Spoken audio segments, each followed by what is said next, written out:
அனைவருக்கும் வெற்றி தமிழ் பயிற்சி அகாடமியின் சார்பாக இனிய வணக்கம்.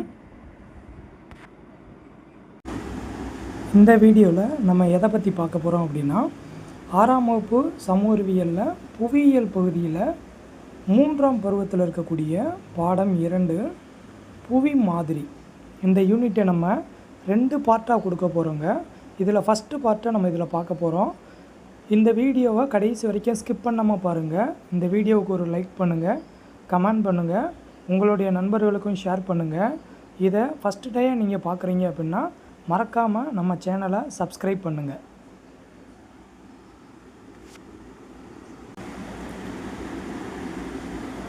புவி மாதிரி இந்த பாடத்தை பார்ப்போம். ஃபஸ்ட் எடுத்தோடனே சும்மா ஒரு கதை மாதிரி நமக்கு சொல்லியிருப்பாங்க. ஸோ இதில் ரொம்ப இம்பார்ட்டன்ட் எது அப்படின்னு சொல்லி பார்த்தீங்க அப்படின்னா, பூமி அப்படின்றது பால்வெளி விண்மீன் திரள் மண்டலத்தில் இருக்குது. சரி, அங்கே இந்த சொல்லியிருக்காங்களா? ஸோ பூமி அப்படின்றது எங்கே இருக்குதுன்னு சொல்லியிருக்காங்க, பால்வெளி விண்மீன் திரள் மண்டலத்தில் இருக்குது. இதை ஜஸ்ட்டு சும்மா பார்த்து வச்சுக்கோங்க, சரிங்களா? ஸோ நமக்கு டாபிக் அப்படின்றது எங்கேருந்து தான் ஆரம்பிக்குது அப்படின்னு சொல்லி பார்த்தீங்க அப்படின்னா, இந்த திசைகள்லேருந்து தான் நமக்கு ஆரம்பிக்குது. பொதுவாக பாருங்கள், பூமியில் ஒரு திசையை சுட்டி காமிக்கணும் அப்படின்னா எந்த திசையை நம்ம அடிப்படையாக வச்சுருப்போம் அப்படின்றது இது ஆல்ரெடி நமக்கு கேட்ட கேள்விங்க. ஸோ கொஞ்சம் நல்லா கவனிச்சுக்கோங்க. என்ன சொன்னேன், பூமியில் ஒரு திசையை அடிப்படையாக வச்சுக்கிறணும் அப்படின்னா எந்த திசையை நம்ம அடிப்படையாக வச்சுக்கிருவோம் அப்படின்னா வடக்கு திசையை தான் அடிப்படையாக வச்சுக்கிருவோம். ஏன் அப்படின்னா நமக்கு வடக்கு திசை தெரிஞ்சாலே ஆட்டோமேட்டிக்காக நம்ம என்ன பண்ணிடலாம், இதர திசைகளை நம்ம கண்டுபிடிச்சிடலாம். இல்லை நீங்கள் எந்த திசைகளை வேணாலும் நீங்கள் தெரிஞ்சுக்கிட்டால் இதர திசைகளை நீங்கள் கண்டுபிடிச்சிடலாம். பட் நம்ம புவியியல் ரீதியாக எந்த திசையை அடிப்படையாக நம்ம வச்சுக்கிடுவோம். இப்போ நீங்கள் ஒரு வீடு கட்டுறதுக்கு ஒரு வரைபடம் வரைகிறீங்க, இல்லாட்டி ஒரு நில வரைபடம் எடுக்கிறீங்க, ஒரு இயற்கை அமைப்பு எடுக்கிறீங்க, இல்லாட்டி இந்தியாவினுடைய மேப் எடுக்கிறீங்க, தமிழ்நாடு மேப் எடுக்கிறீங்க, இல்லாட்டி ஒரு பாலம் கட்டுற மேப் எடுக்கிறீங்க.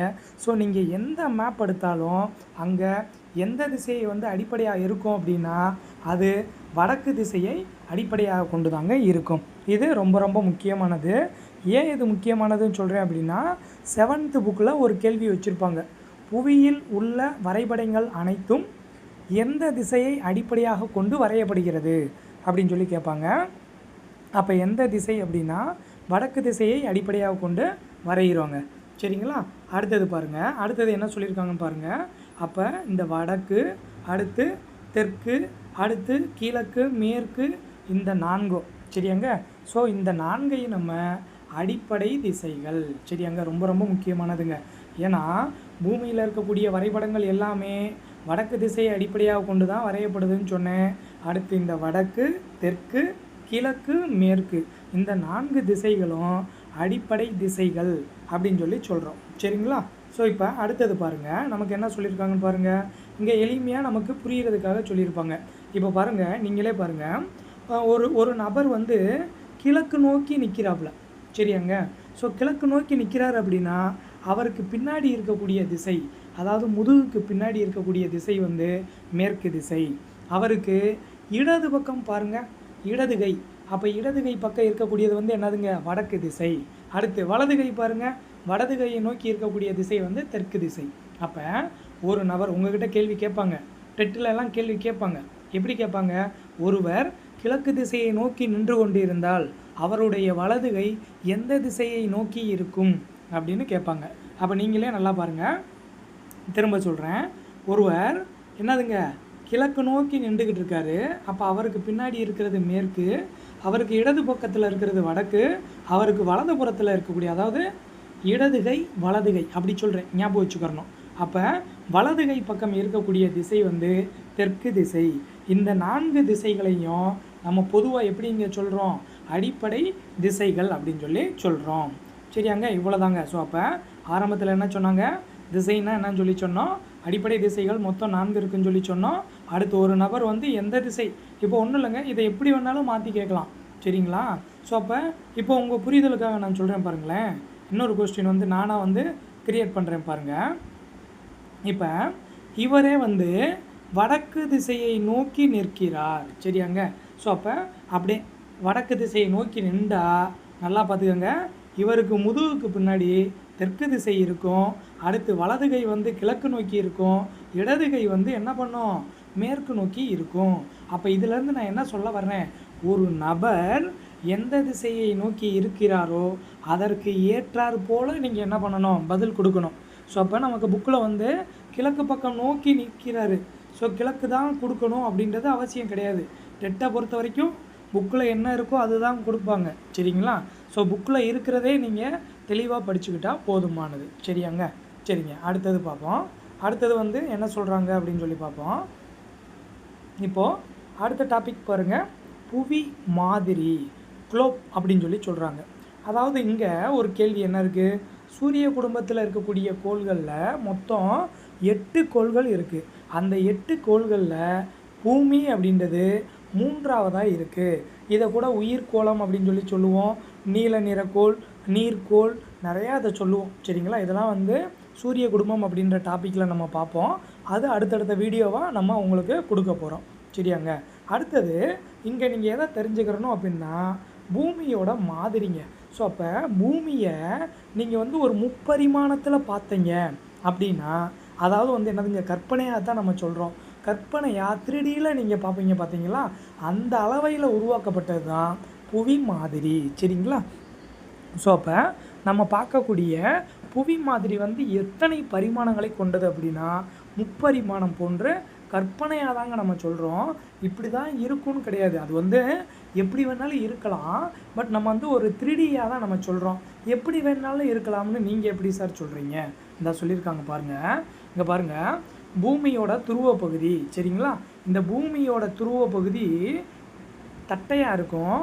நிலநடுக்கோட்டு பகுதி பார்த்தீங்க அப்படின்னா பெருசாக இருக்கும், சரியாங்க? ஸோ அப்போ எப்படி இருக்கும் அப்படின்னா ஒரு கோள வடிவமாக இருக்கும். இப்போ நான் உங்களுக்கு காமிக்கிறேன் பாருங்கள். இப்போ இது தாங்க பூமி. இப்போ இங்கே பாருங்கள், இதுதான் வந்து என்ன அப்படின்னா துருவ பகுதி. இந்த துருவ பகுதி, இந்த இது நிலநடுக்கோட்டு பகுதி, சரியாங்க? இந்த இடம் வந்து என்னதுங்க, நிலநடுக்கோடு. இப்போ இதான் துருவ பகுதி அப்படின்னு சொல்லி சொன்னேன். இந்த துருவ பகுதியை காட்டிலும் இந்த நிலநடுக்கோடு பகுதி வந்து பாருங்கள் சற்று பருத்து இருக்காங்க. ஸோ இதை பார்க்கும்போது நமக்கு எப்படி இருக்கும், ஒரு கோள வடிவத்தில் இருக்கும், சரியாங்க? ஸோ இதை நீங்கள் பாருங்கள், என்ன வடிவத்தில் இருக்குது, ஒரு கோள வடிவத்தில் இருக்குது. இதனால தான் நான் என்ன சொல்கிறேன் அப்படின்னா, துருவ பகுதியில் தட்டையாக இருக்கும். அடுத்தது பார்த்தீங்க அப்படின்னா துருவ பகுதியில் எப்படிங்க இருக்குது, தட்டையாக இருக்குது. அதே இது வந்து நிலநடுக்கோட்டு பகுதியில் பருத்தும் காணப்படுறதுனால இது வந்து கோள வடிவமாக இருக்குன்னு சொல்லி சொல்கிறோம். ஆனாலும் இந்த வடிவத்தை எந்த வடிவத்தோடையும் நம்ம ஒப்பிட முடியாது. தெளிவாக உங்களுக்கு சொல்லியிருக்கான் பாருங்கள், எந்த வடிவத்தோடையும் ஒப்பிட முடியாது. அதனால் இந்த வடிவத்தை ஜியாய்டு அப்படின்னு சொல்லி சொல்கிறோம். ரொம்ப ரொம்ப முக்கியமான கொஸ்டின், சரியாங்க? பூமியோட வடிவம் என்னன்னு சொல்லி கேட்பான். புவி வடிவம் வந்து ஜியாய்டு அப்படின்னு சொல்லி நம்ம சொல்கிறோம், சரிங்களா? ஸோ உங்களுக்கு என்ன சொல்ல தெரியுமா, பூமியின் மாதிரி வடிவம் என்ன அப்படின்னு கேட்பான். அப்போ புவி மாதிரி அப்படிலாம் சொல்ல மாட்டாங்க, புவி வடிவம்லாம் சொல்ல மாட்டாங்க. அப்படியேவும் இங்கே இருக்கக்கூடிய ஜியாய்டை டங்கிலீஷில் ஜியாய்டு இப்படி கொடுப்பாங்க, சரிங்களா? ஸோ அப்போ உங்களுக்கு வந்து இது தெரிஞ்சிருக்கணும், சரியாங்க? ஸோ பூமியோட வடிவம் வந்து என்னதுங்க, ஜியாய்டு அப்படின்னு தெரிஞ்சிருக்கணும். அடுத்தது பாருங்கள், பூமி என்ன பண்ணுது, தன்னோட அச்சில் 23 டிகிரி சாய்ந்த நிலையில் இருக்கும். இது கேட்பாங்களாங்க, பூமியோட சாய்வு கோணம் என்னன்னு சொல்லி கேட்பாங்க. அப்போ தன்னோட அச்சில் எத்தனை டிகிரி சாய்ந்து இருக்கும் அப்படின்னா 23 டிகிரி சாஞ்சிருக்கும். 23 டிகிரியில் சாஞ்சு மேற்குலேருந்து கிழக்கு நோக்கி தன்னைத்தானே சுற்றி சூரியனையும் சுற்றி வருது. நல்லா ஞாபகம் வச்சுக்கிறணுங்க, மேற்கிலிருந்து கிழக்கு நோக்கி சுற்றுறதுனால தான் நமக்கு சூரியன் கிழக்கிலிருந்து மேற்கு நோக்கி போகுது. இதெல்லாம் நார்மலான ஒரு கான்செப்ட், இதெல்லாம் நீங்கள் அழகாக புரிஞ்சுக்கிறலாம். இந்த யூனிட்டை பொறுத்த வரைக்கும் மனப்பாடம் பண்ணுறதுக்கு வேலையே கிடையாதுங்க, சரிங்களா? நீங்கள் கான்செப்டை புரிஞ்சுக்கிட்டால் போதும். பூமி 23 டிகிரியில் சாஞ்சு மேற்குலேருந்து கிழக்காக சுற்றுதுங்க. அப்போ பூமி மேற்குலேருந்து கிழக்காக சுற்றுறதுனால தான் எப்படி சுற்றுது, தன்னைத்தானையும் சுற்றுது. அப்படி சுற்றும்போது சூரியன் என்ன பண்ணுறான், கிழக்கிலிருந்து மேற்கு நோக்கி வர்றான், சரியாங்க? அப்போ இப்போ நான் உங்களுக்கு சொன்னேன் 23 டிகிரி சாய்ந்த நிலையில் இருக்குது அப்படின்னு சொன்னேன். இந்த அச்சு ஒரு கற்பனை தான், இது பூமியில் கிடையாது. நம்மளாக கற்பனையாக என்ன சொல்கிறோம், அப்படி நின்று சுற்றுதுப்பா அப்படின்னு சொல்லி சொல்கிறோம், சரிங்களா? இவை அனைத்தும் நம்ம ஒரு திரைப்படம் பார்க்கும்போது போடுறாங்க பார்த்தீங்களா, இவை அனைத்தும் கற்பனையே அப்படின்னு. இது நம்ம புரிதலுக்காக தான். இந்த புவி மாதிரி அப்படின்றது வந்து என்னது தான், ஒரு கற்பனை தான். இந்த மாதிரி எந்த ஒரு அச்சுமே நம்மளோட பூமியில் கிடையாது. சரியாங்க. ஸோ அப்போ திரும்ப ஒரு டைம் நான் ரிப்பீட் பண்ணுறேன் பாருங்கள். புவி மாதிரி அப்படின்றதுல பார்த்தோம், சூரியனில் அதாவது சூரிய குடும்பத்தில் 3ஆவதாக இருக்கக்கூடிய கோள் தான் பூமி.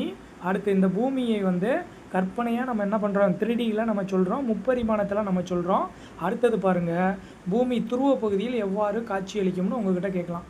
அப்போ தட்டையாக இருக்கும், நிலநடுக்கோட்டு பகுதியில் சற்று பருத்து கோள வடிவத்தில் காணப்படும். இருந்தாலும் பூமிக்கு ஏதாவது வடிவம் இருக்குன்னு தெரியுமா? கிடையாது. அப்போ அதோட வடிவத்தை நம்ம என்ன சொல்கிறோம், ஜியாய்ட் அப்படின்னு சொல்லி சொல்கிறோம். அடுத்து எத்தனை டிகிரி ஆங்கிளில் இது தன்னைத்தானே சுற்றிக்கிட்டு சூரியனையும் சுற்றி வருது அப்படின்னு சொல்லி கேட்பாங்க. 23 டிகிரி. சரிங்களா. அடுத்தது இந்த மாதிரியான ஒரு அச்சு நம்மளோட பூமியில் இருக்கா அப்படின்னா கிடையாது. இது வந்து என்னதுங்க, இது வந்து உண்மையான அச்சு கிடையாது, இது வந்து ஒரு கற்பனை தான். சரிங்களா. அடுத்தது பாருங்கள், அடுத்தது பாக்ஸ் கொஸ்டின் கொடுத்துருக்காங்க பாருங்களேன். ரொம்ப ரொம்ப இம்பார்ட்டன்ட் கொஸ்டினுங்க. சரிங்களா. ஸோ என்ன சொல்லியிருக்காங்க, பூமியோட பரப்பளவு எவ்வளவு? சரிங்களா. ஸோ பூமியோட மொத்த பரப்பளவு பார்த்தீங்க அப்படின்னா எவ்வளோங்க சொல்கிறாங்க, 510.1 சரிங்களா மில்லியன் சதுர கிலோமீட்டர். சரிங்களா.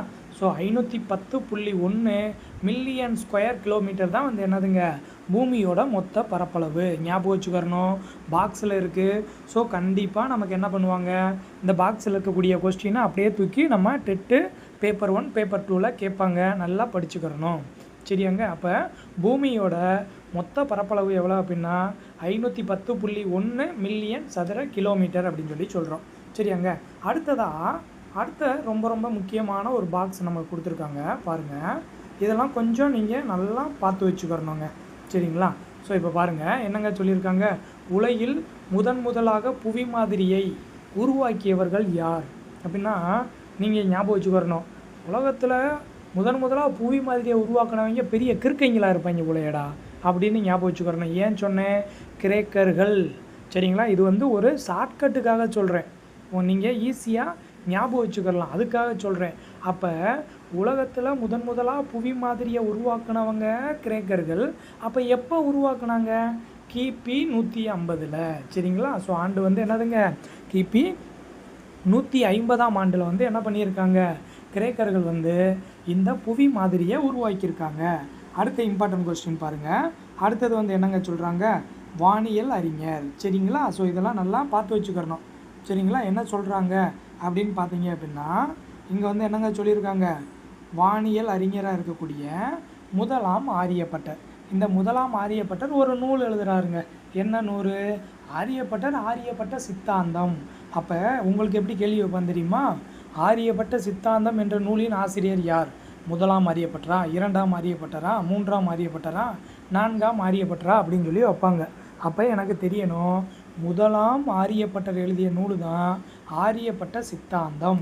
இந்த நூலில் இவர் என்ன சொல்கிறாப்புல, இப்போ நான் ஒரு 2 மினிட்ஸ் முன்னாடி நான் உங்ககிட்ட சொன்னேன், அப்பா பூமி 23 டிகிரியில் நின்று என்ன பண்ணுது, தன்னைத்தானே சுற்றிக்கிட்டு சூரியனையும் சுற்றி வருதுப்பா அப்படின்னு சொல்லி சொன்னோன்னா, இதை ஆரம்ப காலகட்டத்தில் நமக்கு சொன்னவர் யார், அவர் தான் முதலாம் ஆரியப்பட்டர்.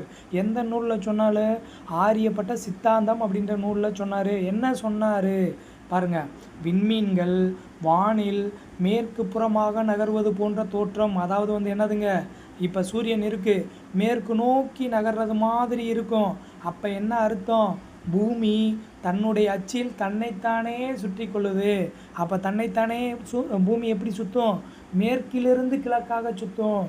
அப்போ மேற்கிலிருந்து கிழக்காக சுற்றினாதான் சூரியன் போன்ற விண்மீன் என்ன பண்ணும், கிழக்கிலிருந்து மேற்கு நோக்கி சுற்றும். சரிங்களா. அதை தான் வானத்தில் விண்மீன்கள் என்ன பண்ணுது, மேற்கு நோக்கி நகருது. புரியுதுங்களா. எல்லாமே புரிதல் தான். நீங்கள் நினைக்கிறது மாதிரி ஜியாகிரஃபி ரொம்ப கஷ்டம் கிடையாது, ரொம்ப ரொம்ப எளிமையான பகுதி தான் ஜியாகிரஃபி. சரிங்களா. ஸோ புரிதலோடு படிச்சுக்கோங்க, என்றைக்குமே மறக்காது. ஸோ அப்போ முதலாம் ஆரியப்பட்டர் நூல் எழுதினார், ஆரியப்பட்ட சித்தாந்தம். அந்த நூலில் அவர் என்ன சொல்கிறாரு, விண்மீனில் அதாவது விண்மீன்கள் வந்து என்ன பண்ணுது, வானத்தில் மேற்கு நோக்கி நகருதப்பா. அப்போ என்னப்பா அங்கே அர்த்தம், பூமி தன்னுடைய அச்சில் தன்னைத்தானே சுற்றிக்கிறதுப்பா. அப்போ பூமி மேற்குலேருந்து கிழக்கா சுற்றுறதுனால தான் இந்த விண்மீன் என்ன பண்ணுது, மேற்கு நோக்கி நகருது. அப்போ எப்படி இருக்கும், கிழக்குலேருந்து தானேங்க மேற்கு நோக்கி நகரும். அதை தான் ஆரியப்பட்டர் நமக்கு சொன்னார். சரிங்களா? ஸோ இந்த பாக்ஸும் சரிங்களா, இந்த பாக்ஸும் நமக்கு ரொம்ப ரொம்ப இம்பார்ட்டன்ட், ரொம்ப மிக முக்கியமான கேள்விகள் கொண்ட பகுதிங்க. அடுத்தது பாருங்கள். ஸோ இது வரைக்கும் நம்ம திசைகளை பற்றி பார்த்தோம், புவி மாதிரியை பற்றி பார்த்தோம். சரியாங்க? அடுத்ததாக நம்ம பார்க்க போகிறது என்ன அப்படின்னா, புவி மாதிரி மீது கோடுகள். அப்போ புவி மாதிரின்னு சொன்னாங்க, அப்போ இதுதான் ஒரு புவி மாதிரி. இந்த பூமி மேலே கோடுகள் இருக்குது.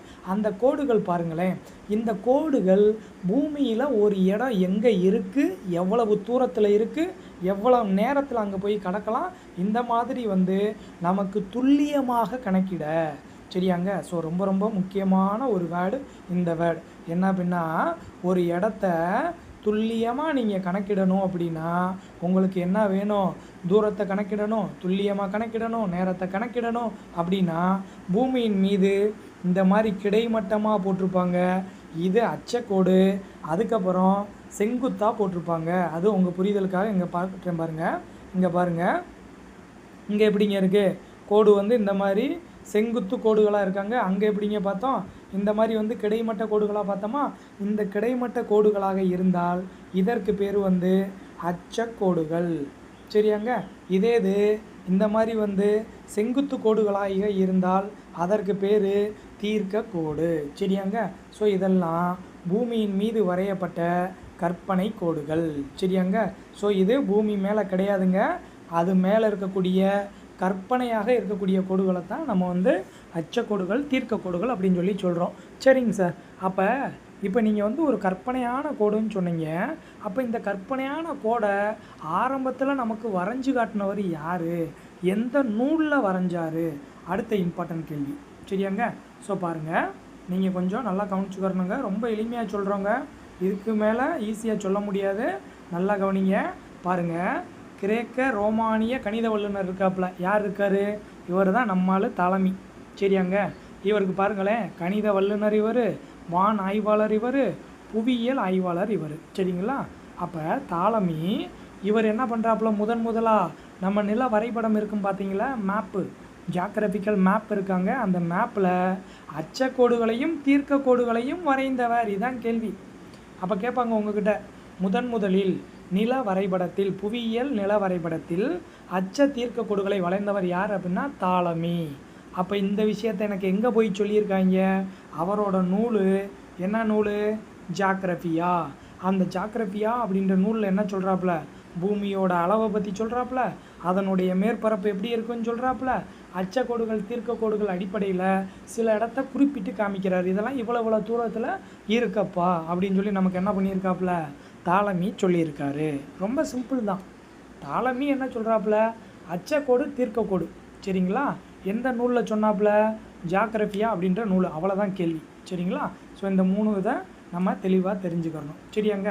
அடுத்தது இப்போ நம்ம எதை பற்றி பார்க்க போகிறோம் அப்படின்னா, அச்சக்கோடுகளை பற்றி பார்க்க போகிறோம். ஏன்னா இந்த பாடத்தில் அச்சக்கோடுகள் இருக்குது, தீர்க்க கோடுகள் இருக்குது. அடுத்து சில விஷயங்கள், பொதுவாக சில விஷயங்கள் சொல்லியிருப்பாங்க. ஸோ நம்ம பார்ட் 1ல் அச்சக்கோடுகளை பார்க்க போகிறோம், பார்ட் 2ல் தான் நம்ம தீர்க்க கோடுகள் பார்க்க போகிறோம். ஸோ பார்ட் 1 அச்சக்கோடுகள் நல்லா தெளிவாக கவனிச்சுக்கிறணுங்க. சரியாங்க? ஸோ இங்கே பாருங்கள், ஸோ இங்கே என்ன சொல்கிறாங்கன்னு பாருங்கள், அழகாக கவனிங்க, அழகாக புரியும் பாருங்கள். பூமியின் மீது கிழக்கிலிருந்து மேற்கு நோக்கி கிடைமட்டமாக வரையணும். இப்போ பாருங்களேன், கிடைமட்டம். சரிங்களா? கிடைமட்டம். அப்போ நீங்கள் புரிஞ்சுக்கிறணும். சரிங்களா? ஸோ கிடைமட்டம் சொன்னாங்க, இந்த கீயையும் மாவையும் எடுத்துக்கிறணும். சரிங்களா? இது உங்களுக்கு குழப்பம். என்ன குழப்பம், டே அச்சக்கோடுகள்னா கிழக்கிலேருந்து மேற்க போகிறதாடா, வடக்குலேருந்து தெற்க வரதாடா அப்படின்னு நமக்கு குழப்பம். அப்போ இதை குழப்பக்கூடாது. அச்சக்கோடுனா உங்களுக்கு என்ன தெரியணும், ஹரிஜாண்டல் லைன், அவ்வளோதான். கிடைமட்டம். அப்போ கிடை, கீனா கிழக்கு, மானா மேற்கு. சரிங்களா? உங்கள் புரிதலுக்காக சொன்னேன். அப்போ இங்கே பாருங்கள், அப்போ என்ன சொல்கிறோம், பூமியின் மீது கிழக்கிலிருந்து மேற்கு நோக்கி, அப்போ கிழக்கிலிருந்து மேற்கு நோக்கி வரையப்படக்கூடிய கோடுகளை தான் நான் கிடைமட்டமாக வரையக்கூடிய கோடுகளை தான் நான் என்னன்னு சொல்லி சொல்கிறேன், அச்சக்கோடுகள் அப்படின்னு சொல்லி சொல்கிறேன். அடுத்து இந்த பூமியோட மையத்தில் காணப்படுது பாருங்கள், அழகாக தெரியுது பாருங்கள், இந்த இதை பாருங்கள் மையம். இந்த மையத்தில் 0 டிகிரி இருக்குது பார்த்தீங்களா? இந்த 0 டிகிரி அச்சக்கோடுக்கு பேர் நிலநடுக்கோடு. இந்த யூனிட்டில் ஒரு வார்த்தையும் ஒரு வினாங்க. ஸோ இந்த கண்டிப்பாக இதிலேருந்து டெட்டுக்கு கொஸ்டின் கேட்பாங்க. ஸோ எப்படி வேணாலும் வினா கேட்கலாம். ஆனால் இதில் இருக்கக்கூடிய ஒவ்வொரு வரியுமே வினாவாக அமையும். கேட்பாங்க, எப்படி கேட்பாங்க தெரியுங்களா? பூமியோட மையத்தில் காணப்படக்கூடிய 0 டிகிரி அச்சக்கோடு எவ்வாறு அழைக்கப்படும் அப்படின்னு சொல்லி கேட்பாங்க. அப்போ நீங்கள் தான் சொல்லணும், நிலநடுக்கோடுன்னு அது அழைக்கப்படும். சரியாங்க? அடுத்தது பாருங்கள், இதுதான் அச்சக்கோடுகளோட தொடக்கம். இதுக்கப்புறம் பார்த்தீங்கன்னா இந்த கோட்டில் இருந்து வடக்கு நோக்கியும் பாருங்கள், தெற்கு நோக்கியும் பாருங்கள். சரியாங்க? வடக்கு நோக்கியும் பார்க்குறீங்க, தெற்கு நோக்கியும் பார்த்தீங்க அப்படின்னா 90 டிகிரியில் வந்து இணையான கோடுகள். சரியாங்க? ஸோ இங்கே பாருங்கள், இப்போ உங்களுக்கு தெளிவாக உங்களுக்கு உங்கள் புரிதலுக்காக நான் சொல்கிறேன். சரியாங்க? ஸோ இப்போ நல்லா கவனிங்க பாருங்கள். இங்கேருந்து என்னதுங்க, வடக்கு நோக்கி 90 டிகிரி இருக்குது, தெற்கு நோக்கி 90 டிகிரி தெற்கு இருக்குது. சரியாங்க? ஸோ அப்போ இது எல்லாமே பார்த்தீங்க அப்படின்னா இணையான தூரம். சரிங்களா? மேலையும் பாருங்கள், கீழையும் பாருங்கள், இணையான தூரம். அப்போ இணையான கோடுகள் சம தூர இடைவெளியில் இருக்கும். இந்த கோடுகளோட இடைவெளி வந்து எவ்வளோன்னு சொல்லி பார்த்தீங்க அப்படின்னா 111 கிலோமீட்டர். ஞாபகம் வச்சுக்கிறோம், இதுதான் கேள்வி. அப்போ இந்த கோடு இருக்காங்க, அப்போ இங்கேருந்து இங்கே எவ்வளோங்க இருக்கும்?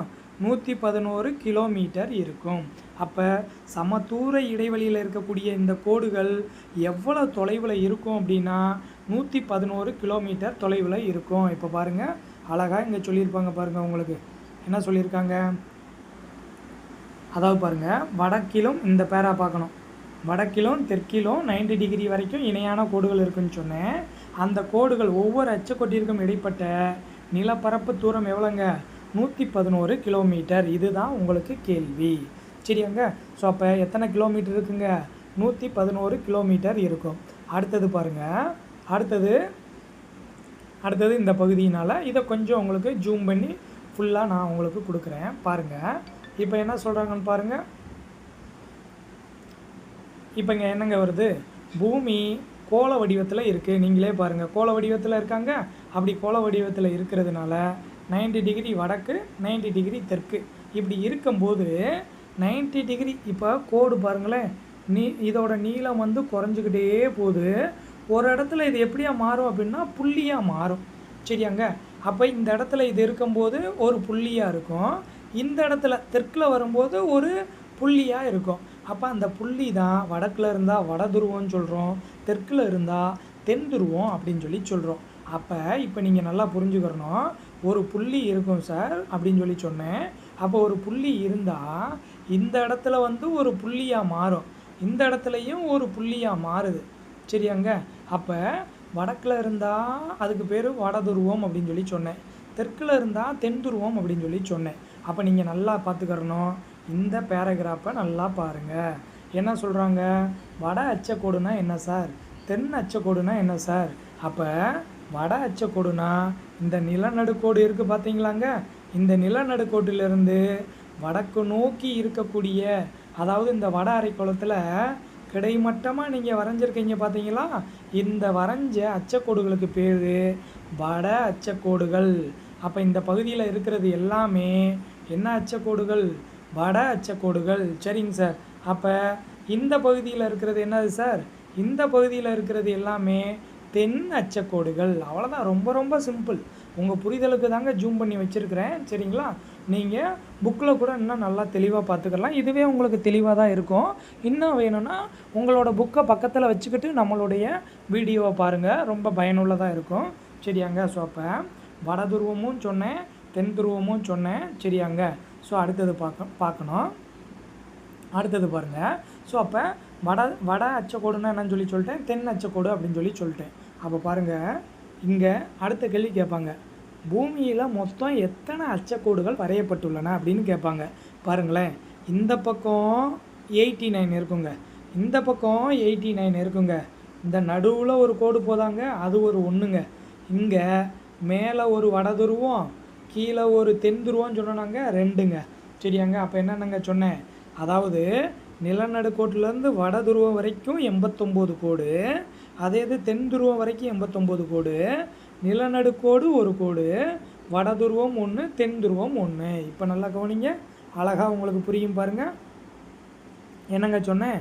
வட அரைக்கோளத்தில் 89, தென் அரைக்கோளத்தில் 89, இடையில ஒரு நிலநடுக்கோடு, இருந்த துருவங்கள்லையும் 2 புள்ளி, மொத்தம் எத்தனைங்க இருக்குது? 181. சரிங்களா? பாருங்கள், 89, 89, 1, 2 கூட்டிக்கோங்க. எவ்வளோ இருக்குது? 10, 19, 21, ரிமைனிங் 2, 8 8 16 16 2 18. ஸோ அப்போ டோட்டலாக எத்தனை அச்சக்கோடுகள் பூமியின் மீது வரையப்பட்டுள்ளன? கேள்வி. சரிங்களா? நல்லா கவனிச்சுக்கணுங்க கேள்விங்க. மொத்தம் எத்தனை அச்சக்கோடுகள் வரையப்படுது? 181 அச்சக்கோடுகள் வந்து வரையப்படுது. சரிங்களா? ஸோ இந்த பக்கம் 89, இந்த பக்கம் 89, இது ஒன்று, இங்கே ஒன்று இருக்குது, அடுத்து இங்கே வட துருவத்தில் ஒன்று, தென் துருவத்தில் ஒன்று, வட துருவத்தில் ஒன்று. சரியாங்க? ஸோ அப்போ டோட்டலாக ஆட் பண்ணிங்க அப்படின்னா 181. சரியாங்க? அழகாக புரிஞ்சிருக்கும். அடுத்தது பாருங்கள், இதை இந்த இடத்துல நீங்கள் பார்த்தா தான் உங்களுக்கு புரியும். இந்த ரெண்டையும் கம்பேர் பண்ணுறேன் பாருங்களேன். இப்போ இங்கே உங்களுக்கு ஒரு பாக்ஸ் கொடுத்துருக்காங்க. இப்போ பாருங்கள், பூமியோட நடுவில் வரையப்படக்கூடிய பாருங்கள், அழகாக உங்களுக்கு புரியும் பாருங்கள். இப்போ இந்த இதை சொல்கிறேன். சரியாங்க? ஸோ என்ன சொல்லியிருக்கேன்? பூமியோட நடுவில் வரையப்பட்டுள்ள நிலநடுக்கோடு. இப்போ நீங்களே பாருங்களேன், நிலநடுக்கோடு நடுவில் தானங்க இங்கே வரைஞ்சிருக்கோம். அது மற்ற அச்சக்கோடுகளை விட அது வந்து நீளமாக காணப்படும். நீங்களே பாருங்கள், இதை டயக்ராம் பார்த்தாலே எனக்கு தெரியும். இதை போய் நான் மனப்பாடம் பண்ணணும் அப்படின்னா அவசியம் கிடையாது. சரியாங்க? ஸோ அப்போ பாருங்கள், அப்போ இங்கே என்னங்க சொல்கிறாங்க? அதை விட மற்ற கோடுகளை விட இது நீளமாக இருக்குது. அதனால் அந்த 0 டிகிரி நிலநடுக்கோடுக்கு என்ன பேர் அப்படின்னா பெருவட்டம். சரியாங்க? கிரேட் சர்க்கிள் அப்படின்னு சொல்லி சொல்கிறாங்க. அந்த நிலநடுக்கோடுனா ஈக்குவேட்டர் அப்படின்னு சொல்லி சொல்லுவோம். அந்த ஈக்குவேட்டர் பாயிண்ட்டுக்கு பேர் என்ன சொல்கிறாங்க? கிரேட் சர்க்கிள், பெருவட்டம் அப்படின்னு சொல்லி சொல்கிறாங்க. ஏன் சார் பெருவட்டம் சொல்கிறாங்க? மற்ற கோடுகளை காட்டிலும் இது வந்து எப்படி இருக்குது? நீளமாக இருக்குது. சரிங்களா? அவ்வளோதாங்க. சரிங்களா? அடுத்தது பாருங்கள், வட அரைக்கோளம்னா என்ன? அடுத்தலாம் ரொம்ப ரொம்ப சிம்பிள் தாங்க. வட அரைக்கோளம்னா என்ன உங்களுக்கு அழகாக தெரியும். வட அரைக்கோளம்னா என்னதுங்க? இங்கே தானங்க நிலநடுக்கோடு இருக்குது. இந்த நிலநடுக்கோட்டிலேருந்து 90 டிகிரி வடக்கு இருக்காங்க. அந்த வட துருவம் வரைக்கும் இருக்கக்கூடிய கோடுகளுக்கு பேர், அதாவது கோடுனா வட அச்சக்கோடு, அதே இது வந்து அரைக்கோளம் அப்படின்னா வட அரைக்கோளம். நீங்களே பாருங்களேன், இங்கே அழகாக சொல்லியிருப்பாங்க பாருங்கள். இதெல்லாம் நீங்கள் பார்த்தோன்னே சொல்லிடலாம். 0 டிகிரி நிலநடுக்கோடு இந்த இருக்குது. இங்கேருந்து 90 டிகிரி வட துருவம் வரைக்கும் இருக்கக்கூடிய பகுதியை தான் வட அரைக்கோளம் அப்படின்னு சொல்லி சொல்கிறேன். அப்போ தென் அரைக்கோளம்னா சார் எங்களுக்கே தெரியும் சார், அழகாக நீங்கள் சொல்லிடுவோம் சார். என்னது சார்? இங்கே இருக்குது பாருங்கள், 0 டிகிரி நிலநடுக்கோட்டிலேருந்து 90 டிகிரி தென் துருவம் வரைக்கும் இருக்கக்கூடிய புவியியல் பகுதியை தான் நான் என்னன்னு சொல்லி சொல்கிறேன்? தென் அரைக்கோளம் அப்படின்னு சொல்லி சொல்கிறேன். அப்போ இந்த அரைக்கோளத்தின் அடிப்படையில் ஒரு நாடு எந்த அரைக்கோளத்தில் அமைஞ்சிருக்கு அப்படின்றத நம்ம எளிமையாக சொல்லலாம். அது உங்களுக்கு ஒரு வினாவாக கேட்டிருக்காங்க பாருங்கள், உயர் சிந்தனை வினா. இதுவும் நமக்கு டெட்டில் கேட்ட கொஸ்டின்னு. அச்சக்கோட்டின் அடிப்படையில் இந்தியா எந்த அரைக்கோளத்தில் அமைந்துள்ளது? இது நான் உங்களுக்கு கொடுக்கக்கூடிய ஒரு என்னதுங்க, ஒரு ஹோம்ஒர்க் மாதிரி. ஸோ இந்த விட தெரிஞ்சவங்க இந்த வீடியோவில் கமெண்ட்டில் நீங்கள் என்ன பண்ணலாம்? கமெண்ட் பண்ணலாம். சரிங்களா? ஸோ மறக்காமல் இந்த கொஸ்டினுக்கு என்ன ஆன்சர் அப்படின்றத நம்ம வீடியோ முடிஞ்சதுக்கப்புறம் கமெண்ட் செக்ஷனில் வந்து என்ன பண்ணுங்கள்? கமெண்ட் பண்ணுங்கள். சரியாங்க? ஸோ அப்போ வட அரைக்கோளம்னா என்னன்னு சொல்லிட்டோம், தென் அரைக்கோளம் அப்படின்றத நம்ம என்னன்னு சொல்லிட்டோம். சரியாங்க? சரிங்க சார். அப்போ அச்சக்கோடுனா என்னன்னு சொல்லிட்டீங்க சார், நல்லா அழகாக புரியுது சார். அப்போ முக்கியமான அச்சக்கோடுன்னு ஏதாவது இருக்கா சார்? கண்டிப்பாக இருக்குது. ஏன் அப்படின்னா, எதுக்கு சார் இந்த முக்கியமான அச்சக்கோடு அப்படின்றது? இந்த பகுதி தாங்க. சரியாங்க? இந்த பாக்ஸு தான். அதான் ஒன்றுமே இல்லைங்க, நான் என்ன சொன்னேன்? பூமி தன்னோட அச்சில் 23 டிகிரி சாய்ந்திருக்கு. அப்போ சாய்ந்தும் போது தன்னைத்தானே சுற்றிக்கிட்டு சூரியனையும் சுற்றி வருது. அப்போ சுற்றி வரும்போது சூரியனோட கதிர்கள் இருக்குது பார்த்தீங்களா, அது பூமியின் மேலே ஒரே மாதிரி விழுகாது. ஸோ ஒவ்வொரு இடத்துலையும் ஒவ்வொரு மாதிரி விழுகும். சரியாங்க. ஸோ அப்படி ஒவ்வொரு மாதிரி விழுகிறதுனால தான் இந்த ஏப்ரல் மே மாதம்லாம் நமக்கு வெயில் கொள்ளுது. சரியாங்க. அடுத்து நவம்பர் டிசம்பரில் பார்த்தீங்கன்னா மழை அடித்து கொள்ளுது. அடுத்தது பாருங்கள், இந்த ஜனவரி பிப்ரவரி டிசம்பர் எண்டு ஜனவரி பிப்ரவரி மார்ச் வரைக்கும் பார்த்தீங்கன்னு வச்சுக்கோங்களேன், நமக்கு குளிர் கொள்ளும். சரிங்களா. அப்போ இந்த மாதிரியான மாற்றங்கள் நிகழ்வதற்கு காரணம் என்ன அப்படின்னா, சூரியனோட கதிர்கள் இந்த பூமியின் மேலே விழுகுது பார்த்தீங்களா, அதுதான் காரணம். ஏன் சார் காரணம்? அந்த பூமியோட பல கோணங்களின் மீது அது விழுகுது, ஒரே மாதிரி விழுகாது. அதுக்கு காரணம் என்ன சார்? பூமி 23 டிகிரியில் சுற்றிக்கிட்டு இருக்கு. ஸோ சூரியனும் சுற்றி வருது, அதுதான் காரணம். சரியாங்க. ஸோ அப்போ இங்கே பாருங்கள், இதில் வந்து உங்களுக்கு கேள்வி கேட்பாங்க. என்ன கேள்வி கேட்பாங்க அப்படின்னா பாருங்கள், உங்களுக்கு ஜூம் பண்ணி உங்களுக்கு தெரிகிறதுக்காக நான் ஜூம் பண்ணியிருக்கேன், அழகாக புரியும் பாருங்கள். இப்போ இங்கே என்ன சொல்லியிருக்காங்க? கடகரேகை நிலநடுக்கோடு இந்த இருக்காங்க. அப்போ 0 டிகிரியிலேருந்து வடக்கு நோக்கி 23 டிகிரி வரைக்கும் இருக்கிறதுக்கு பேர் கடகரேகை. அப்போ உங்ககிட்ட கேட்பாங்க கடகரேகை என்பது, அப்போ கேள்வி சொல்லியிருப்பாங்க. அப்போ உங்களுக்கு ஆன்சர் எப்படி வைப்பான்னு தெரியுமா? நிலநடுக்கோட்டு பகுதியிலிருந்து 66 டிகிரி வடக்கு வரை, நிலநடுக்கோட்டிலிருந்து 66 டிகிரி தெற்கு வரை, நிலநடுக்கோட்டிலிருந்து 23 டிகிரி வடக்கு வரை, இந்த மாதிரி உங்களுக்கு வைப்பான். அப்போ உங்களுக்கு தெரியணும், கடகரேகைனா நிலநடுக்கோட்டிலேருந்து 23 டிகிரி வடக்கில் இருந்தால் அதுக்கு பேர் கடகரேகை.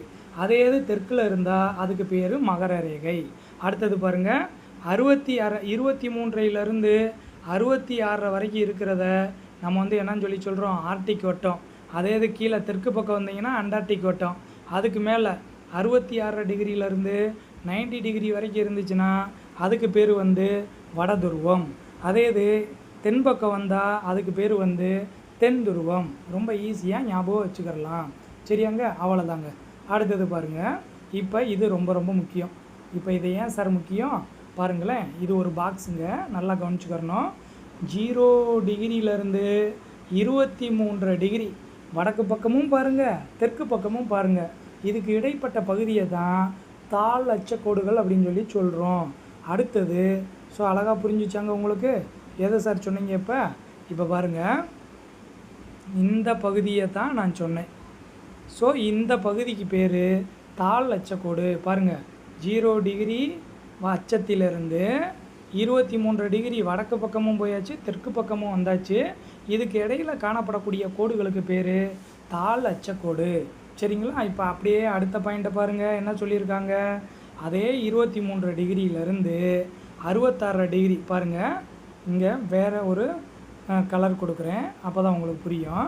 பாருங்கள், இங்கே இந்த பகுதியே சொல்கிறாங்க. சரியாங்க. இப்போ இங்கே வந்து பார்த்தீங்க அப்படின்னா இந்த பகுதியே சொல்கிறாங்க. என்ன சொல்கிறாங்க? 23 டிகிரி வடக்கு, அடுத்து 66 டிகிரி வடக்கு, அது வரைக்கும். இதே தென் பக்கம் பார்த்தீங்கன்னா இதே மாதிரி தெற்கு. இதுக்கு இடையில, அதாவது இந்த ரெண்டுக்கு இடையில ஒரு கோடு வரைஞ்சிருப்பீங்களாங்க, இந்த கோட்டுக்கு பேர் மத்திய அச்சக்கோடு. சரிங்களா. அப்போ அடுத்தது லாஸ்ட் இது பாருங்கள், ஈஸி சார், நாங்களே சொல்லிடுவோம் சார், நீங்களே அழகாக சொல்லிடலாம் சார். என்ன சார் சொல்கிறாங்க? 66 டிகிரி இங்கேருந்து இங்கே, அடுத்து இங்கேருந்து இங்கே, இதுக்கு இடையில் வரையப்பட்டுள்ள கோடுகளுக்கு பேர் என்னதுங்க? உயர் அச்சக்கோடு அப்படின்னு சொல்லி சொல்கிறோம். அப்போ உங்களுக்கு புரிதல் இருக்கணும். தாழ் அச்சக்கோடுனா கடகரை 23 டிகிரி, மத்திய அச்சக்கோடுனா 66 டிகிரி, 90 டிகிரி வந்தால் உயர் அச்சக்கோடு அப்படின்றது உங்களுக்கு தெரியணும். சரிங்களா. ஸோ அப்போ இதுக்கான ஆதாரம் எங்கே சார் இருக்குது? எதை வச்சு சார் இதை நீங்கள் சொன்னீங்க அப்படின்னா, ஆதாரத்தை பாருங்கள். டிக்ஷனரி ஆஃப் ஜியாகிரஃபி சுசன் மேக்யூ அப்படின்றவர் ஆக்ஸ்போர்ட் யூனிவர்சிட்டி ப்ரெஸ்ஸில் 5th எடிஷனாக நமக்கு சொல்லியிருக்காப்புல. சரிங்களா. ஸோ தாழ் அச்சக்கோடுனா என்ன, மத்திய அச்சக்கோடுனா என்ன, உயர் அச்சக்கோடுனா என்ன, சரிங்களா, இதை பற்றி தான் அவர் சொல்லியிருக்காரு. சரிங்களா. அடுத்தது இப்போ நான் உங்களுக்கு இந்த முக்கிய அச்சக்கோடுகளை எடுக்கும்போதே நான் சொன்னேன், சூரியனோட கதிர்கள் ஒவ்வொரு இடத்துலையும் ஒவ்வொரு மாதிரி விழுகுது. ஸோ அப்போ அது விழுகிறதன் அடிப்படையில் பார்த்திங்கன்னா நம்ம பூமியை வந்து 3 மண்டலங்களாக பிரிக்கலாம். சரிங்களா. பல மண்டலம் சொல்லுவாங்க, 3 மண்டலம் தான். சரிங்களா. ஒன்று பாருங்கள், முதல் எடுத்தோடனே வெப்பமண்டலம். சரிங்களா. ஸோ வெப்பமண்டலம் உங்களுக்கு அழகாக இங்கே டயக்ராமில் கொடுத்துருக்காங்க. என்ன சொல்லியிருக்காங்க? 23 டிகிரி கடகரேகை. சரியாங்க. ஸோ பாருங்கள், அதாவது நிலநடுக்கோட்டிலேருந்து மேலே அப்படியே 23 டிகிரி கடகரேகை, அடுத்து தெற்கில் 23 டிகிரி மகர ரேகை. இது வரைக்கும் சூரியனோட கதிர்கள் செங்குத்தாக விழுகும். அப்போ செங்குத்தாக என் தலையில் சூரிய ஒளி விழுந்தால் என்ன ஆகும்? 2 நிமிஷத்தில் என் தலை ரொம்ப சூடாக ஆரம்பிச்சிடும். அப்போ பூமி மேலே செங்குத்தாக விழுந்தால் பூமி சூடாயிரும். அப்போ அந்த பகுதி மற்ற பகுதிகளை விட வெப்பநிலை அதிகமாக நிலவும். அதனால் அந்த பகுதிக்கு பேர் வெப்பமண்டலம். சரியாங்க. இப்போ அடுத்தது மித வெப்பமண்டலம்னா என்னங்க? அப்படியே 23 அந்த க்ரீன் கலரில் கொடுத்துருக்காங்க பாருங்கள். 23 டிகிரி வடக்குல இருந்து 66 டிகிரி வடக்கு, 23 டிகிரி தெற்குல இருந்து 66 டிகிரி தெற்கு. ஸோ அந்த பகுதியில் சூரியனோட கதிர்கள் என்னதுங்க கொஞ்சம் சாய்வாக விழுகும். அதனால் என்னதுங்க அங்கே மிதமான வெப்பநிலை நிலவும். ஸோ அந்த பகுதியை நான் மித வெப்பமண்டலம் அப்படின்னு சொல்லி சொல்கிறேன். அடுத்து குளிர் மண்டலம் அப்படின்னா என்னதுங்க? இந்த 66 டிகிரி வடக்குல இருந்து 90 டிகிரி வடதுருவம். அதே தென்பக்கம். இந்த பக்கம் பார்த்தோம்னா சூரியனோட கதிர்கள் என்ன இருக்கும்? மிகவும் சாய்ந்த நிலையில் போயிடும். அதனால் பூமி வெப்பமாக இல்லாமல் குளிர்ந்த நிலைக்கு போயிடும். அதை குளிர் மண்டலம் அப்படின்னு சொல்லி சொல்கிறோம். அப்போ சார் இன்னும் சிம்பிளாக எங்களுக்கு சொல்லுங்களேன் சார் அப்படின்னா, இன்னும் சிம்பிளாக சொல்கிறேன் பாருங்கள். இந்த தாழ் அச்சக்கோடு அப்படின்றது வெப்பமண்டல பகுதி. அடுத்து மத்திய அச்ச மண்டலம் அப்படின்றது மித வெப்பமண்டல பகுதி. உயர் அச்சம் அப்படின்றது குளிர் மண்டல பகுதி. நீங்கள் வேணால் எடுத்து பாருங்கள், உங்களுக்கு அழகாக புரியும். சரியாங்க. ஸோ அப்போ முக்கியமான தீர்க்க கோடுகளில் நம்ம எதை பற்றி பார்த்தோம்? அதாவது முக்கியமான அச்சக்கோடுகள் முக்கியமான அச்சக்கோடுகளில் நம்ம 3 அச்சக்கோடுகள். தாழ் அச்சக்கோடுனா என்ன, அடுத்து மத்திய அச்சக்கோடுனா என்ன, உயர் அச்சக்கோடுனா என்ன, வெப்பமண்டலம்னா என்ன, மித வெப்பமண்டலம்னா என்ன அப்படின்னு சொல்லி நம்ம பார்த்தோம். சரியாங்க. அடுத்து ஒரு பாக்ஸ் கொடுத்துருக்காங்க பாருங்கள். ஸோ அச்சக்கோடுகளில் லாஸ்ட்டாக ஒரு பாக்ஸு, இது காமனான ஒரு பாக்ஸுங்க. அப்போ அச்சரேகைனா தமிழில் அகலாங்கு, அச்சம்னா அகலாங்கு, தீர்க்க ரேகைனா நெட்டாங்கு, பூமத்திய ரேகைனா நிலநடுவரை, அதான் ஈக்குவேட்டர். கடகரேகைனா கடகவரை, மகர ரேகை அப்படின்னா மகரவரை அப்படின்னு தமிழில் சொல்கிறோம். சரியாங்க. ஸோ இதை எதை ஆதாரமாக வச்சு நான் சொல்கிறேன் அப்படின்னா, அறிவியல் களஞ்சியத்தில் இருக்கக்கூடிய தஞ்சை தமிழ் பல்கலைக்கழகம். தமிழ் பல்கலைக்கழகம் எங்கெங்கே இருக்குது? தஞ்சையில் இருக்குது. ஸோ அங்கே இருக்கக்கூடிய பல்கலைக்கழகத்தில் அறிவியல் களஞ்சியத்தில் என்ன பண்ணுறாங்க? இதுக்கான ஆதாரத்தை வச்சுருக்காங்க. சரியாங்க. ஸோ அப்போ இந்த வீடியோவில் நம்ம என்னங்க பண்ணோம்? திசைகளை பற்றி பார்த்தோம், புவி மாதிரியை பற்றி பார்த்தோம், அடுத்து ஆரியப்பட்ட சித்தாந்தம்ன்ற நூலை பற்றி சொன்னோம், கிரேக்கர்களை பற்றி சொன்னோம், பூமியின் மீது வரையப்பட்ட கோடுகளை பற்றி சொன்னோம், அடுத்து அச்சக்கோடுனா என்னன்னு சொல்லி சொன்னோம், தாலமியை பற்றி பேசணும், அடுத்து வட அரைக்கோளம்னா என்ன, தென் அரைக்கோளம்னா என்னன்னு சொல்லி பார்த்தோம். அடுத்து முக்கியமான அச்சக்கோடுகளில் தாழ் அச்சக்கோடுனா என்ன, மத்திய அச்சக்கோடுனா என்ன, உயர் அச்சக்கோடுகள்னா என்ன, வெப்பமண்டலம்னா என்ன, மித வெப்பமண்டலம்னா என்ன, குளிர் மண்டலம்னா என்ன அப்படின்னு சொல்லி நம்ம பார்த்தோம். சரியாங்க. ஸோ இந்த வீடியோவை கடைசி வரைக்கும் ஸ்கிப் பண்ணாமல் பார்த்துருந்தீங்க அப்படின்னா இந்த அச்சக்கோடுகள் அப்படின்ற டாபிக் உங்களுக்கு ரொம்ப எளிமையான முறையில் புரிஞ்சிருக்குங்க. சரியாங்க. ஸோ நம்ம அடுத்த வீடியோவில் நம்ம பார்ட் 2 நம்ம எதை பற்றி பார்க்க போகிறோம்? தீர்க்க கோடுகளை பற்றி முழுமையாக பார்த்துட்டு நம்ம இந்த பாடத்தை கம்ப்ளீட் பண்ண போகிறோம். கண்டிப்பாக இந்த வீடியோ உங்களுக்கு பயனுள்ள வகையில் இருந்திருக்கும் அப்படின்னு சொல்லி நான் நம்புகிறேன். தொடர்ந்து நம்ம சேனலை ஃபாலோ பண்ணுங்கள். கண்டிப்பாக உங்களுடைய வெற்றிக்கு என்றும் வெற்றி தமிழ் பயிற்சி அகாடமி உறுதுணையாக இருக்கும் அப்படின்னு சொல்லிட்டு இந்த வீடியோவுக்கு நீங்கள் மறக்காமல் லைக் பண்ணுங்கள், கமெண்ட் பண்ணுங்கள், உங்களுடைய நண்பர்களுக்கு ஷேர் பண்ணுங்கள். நீங்கள் புதுசாக இந்த வீடியோவை பார்த்துருந்தீங்க அப்படின்னா மறக்காமல் நம்மளுடைய சேனலை சப்ஸ்கிரைப் பண்ணுங்கள். மிக்க நன்றி.